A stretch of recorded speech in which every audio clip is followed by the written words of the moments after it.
cette période de 2022, donc, elle a été déclarée urgence de santé publique. Et quand on déclare une maladie urgence de santé publique, ça veut dire que tous les pays doivent prendre des mesures, même s'ils ne sont pas concernés, parce que le monde est devenu un village, donc les gens voyagent partout.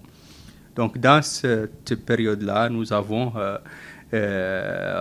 ici en Mauritanie donné l'alerte pour nos formations sanitaires. Nous avons vulgarisé la définition de cas, demandé aux gens de prélever toute éruption cutanée.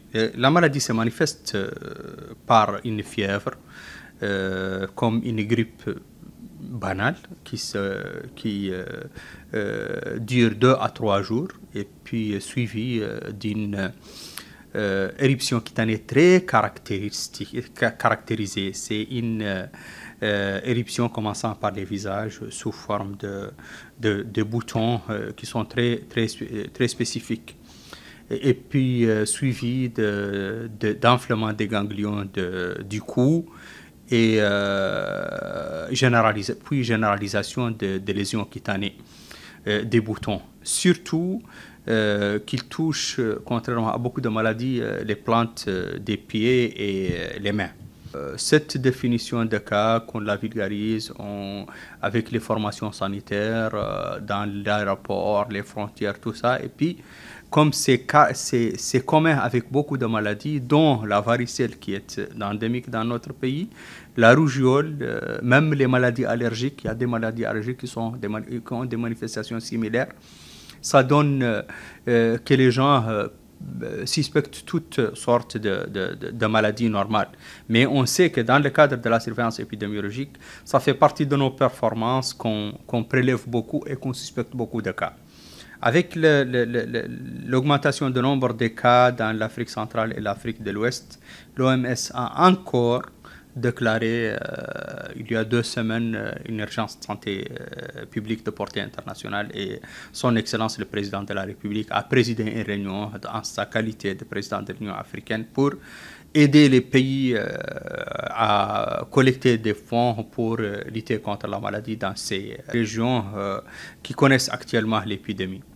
L'augmentation du nombre de cas mondial, elle continue toujours. Les États de l'Europe de l'Ouest, de l'Amérique du Nord continuent toujours à notifier des cas chez des voyageurs, et aussi cette transmission sexuelle chez des groupes particuliers. Donc aujourd'hui, la classification que l'OMS a donnée, elle a classifié les pays en termes de dangerosité de la situation épidémiologique en 4 zones. Et nous sommes dans la dernière, donc la moins dangereuse.